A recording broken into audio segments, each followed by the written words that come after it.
Kelläňizi sizden ören ulu ve güýçlü biri tarapyndan kesilip başka bir canlının bedenine yerleştirilmesini hayal edin. Vladimir Petrovich Demikhov'un eden işi edil şunu mekteşdi. Rus hirurgu bolan Vladimir Demikhov Moskva üniversitetinde okuyan wagty oýlap tapan demirden yasalan ýüregi bir ite goýup ol iti 5,5 saat ýaşatdy. Ýöne ol 1954-nji ýyldaky laboratoriýa işi bilen tanymal boldy. Demikhov bir itin kelle ve öň iki ayaklaryny kesip başka bir ite yerleştirýär. Ýagny bir göwrüde 2 sany it. Ol itlerden biri günü 29 gün ýaşap bildi. Bu laboratoriýa işinde ilk etapda bir sany uly ve bir sany kiçi bolan iki köpek saylandy ve bu itlerin birine emeli ýürek takyldy. Kiçi bolan itin kellesini ve ayaklaryny uly ite geçirdi ve olaryň öýkünlerini birleşdirdi. Öýkünün bir bölügini çıkarıp uly bolan itin ýüregine ikinci bir emeli ýürek yerleşdirdi. Beýzinden ýürege kömek bolsun diýip emeli ýüregi işletmäne başlatdylar. Bir göwrüde 2 sany kelleli it bolma görnüşindäki tejribe işi dogry bir ýagdaýda ýerine getirildi.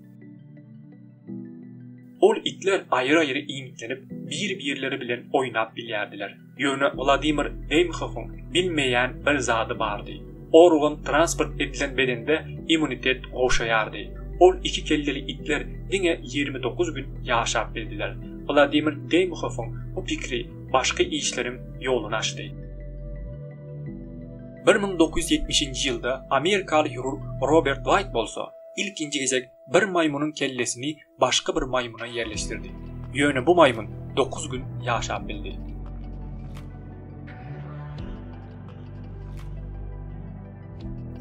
...21-nji asyrda bolsa Demikhov we Robert White'ın eden işleri adamların kellesini başka bir bedene transport edip bolarmyka diýen pikiri döretdi. İtalyaly beyin hirurgu bolan Sergio Canavero bir adamın kellesini başka bir bedene transport edip biljekligini aýtdy.